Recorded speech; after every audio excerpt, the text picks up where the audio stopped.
उत्तर प्रदेश में 2022 में होने वाले विधानसभा चुनाव को लेकर बेहद सक्रिय कांग्रेस का फोकस किसान परिवार है। लखीमपुर खीरी की हिंसा में मृत किसानों के परिवार को बड़ी आर्थिक मदद देने के बाद कांग्रेस अब ललितपुर में मृत किसान के घर पर है। कांग्रेस महासचिव प्रियंका गांधी ने ललितपुर बुंदेलखंड में पीड़ित किसान परिवारों से मिलकर उनकी पीड़ा साझा की। कांग्रेस की राष्ट्रीय महासचिव प्रियंका गांधी वाड्रा गुरुवार रात लखनऊ से ट्रेन से चलकर शुक्रवार सुबह ललितपुर पहुंची और सीधा मृत किसान भोगीपाल के घर का रुख किया। उन्होंने इस दौरान मृत किसान के परिवार से बातचीत कर उनका हाल जाना। प्रियंका ने परिवार को सांत्वना देते हुए हर संभव मदद देने का भरोसा दिया। प्रियंका के इस दौरे पर कांग्रेस के वरिष्ठ नेता तथा पूर्व केंद्रीय मंत्री प्रदीप जैन आदित्य भी उनके साथ थे। इस दौरान उन्होंने कहा कि उत्तर प्रदेश सरकार की कुव्यवस्था से उपजी खाद की कमी से लाइन में खड़े खड़े किसान की मृत्यु हो गई थी। खाद न मिलने से परेशान एक किसान ने तो आत्महत्या कर ली थी। सभी किसानों ने खेती के लिए भारी भरकम कर्ज लिए थे और सरकार की नीतियों के चलते कर्ज के बोझ तले दबते जा रहे थे। खाद न मिलना, मुआवजा न मिलना और फसल बर्बादी से किसानों की समस्याएं बढ़ती जा रही हैं। प्रियंका ने कहा कि उत्तर प्रदेश में बोरियों में कम खाद मिल रही है, खाद के दाम में भी बढ़ोतरी की गई है। किसान क्या करेंगे? उनके पास बहुत सारी समस्याएं हैं, लेकिन उत्तर प्रदेश सरकार उनकी नहीं सुन रही। देश में किसान महीनों से सड़कों पर है, कहीं कहीं पर तो उनको वाहनों से कुचला जा रहा है। सरकार पूरी तरह विफल हुई है। सरकार ने किसानों को पूरी तरह से नकारा कर दिया है।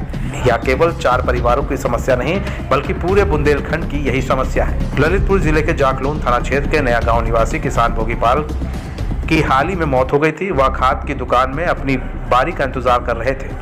जुगपुरा में एक फर्टिलाइजर स्टोर के बाहर 2 दिन से लाइन में खड़े थे। इस दौरान दिल का दौरा पड़ने के कारण उनकी मौत हो गई। ललितपुर जिले में खाद का संकट और पिछले दिनों ही किसानों ने वहां प्रदर्शन किया था।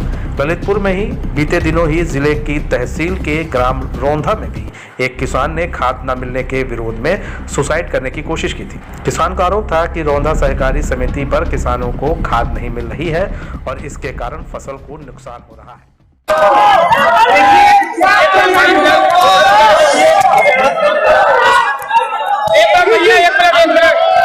देखिए,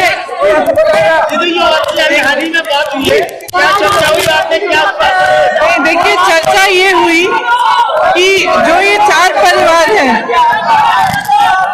इनमें से 2 लोगों ने आत्महत्या की है और 2 लोग लाइन में खड़े खड़े इनकी मृत्यु हुई है। खाद के लिए लाइन में खड़े थे, खड़े खड़े 1-2 दिन के लिए खड़े थे, 4 दिन के लिए खड़े थे। कहते हैं कि जब लाइन छोड़ते हैं, लाइन छूट जाती है। अगर खाने के लिए घर आए या घर किसी वजह से घर आए तो लाइन छूट जाती है, तो लगातार खड़े रहे। किसी ने, एक जन है जिन्होंने खाना भी नहीं खाया था, तो उनकी खड़े खड़े खाद के इंतजार में मृत्यु हो गई। अब एक पूरी सुविधा होती है सरकार की खाद के वितरण के लिए, तो ये तो स्पष्ट है कि ये पूरी तरह से फेल हो गई है। तो फेल क्यों हुई है? क्योंकि जो कालाबाजारी करते हैं वो और अधिकारी और नेता सब साठगांठ कर रहे हैं। और जब आपकी बता रहे थे मुझे कि 1 बोरा मिल रहा है, 2000 के लिए 1 बोरा खरीदने की कोशिश की इन्होंने। ठीक है, तो ये तो कालाबाजारी हुई साफ साफ। दूसरा, जब आपने बोरे से ही चोरी कर रहे हैं, आप खाद की बोरी से चोरी हो रही है। 50 की होती थी पहले, अब 45 की है, तो उसमें कम खाद भी दे रहे हो, खाद का दाम बढ़ा भी रहे हो, तो हमें क्या करेंगे बताओ?